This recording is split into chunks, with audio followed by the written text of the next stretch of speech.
Welcome everybody, this is Hometown Custom PC. This is back to the first video when I was telling you about how to fix the home internet. My box wouldn't currently work, wouldn't power up, shut down. Well, we called Nokia, the company who makes their device.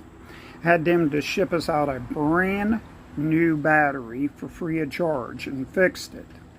The device would not power up, would not work. Now here's proof that it is working. We're going to do a speed test for you right now.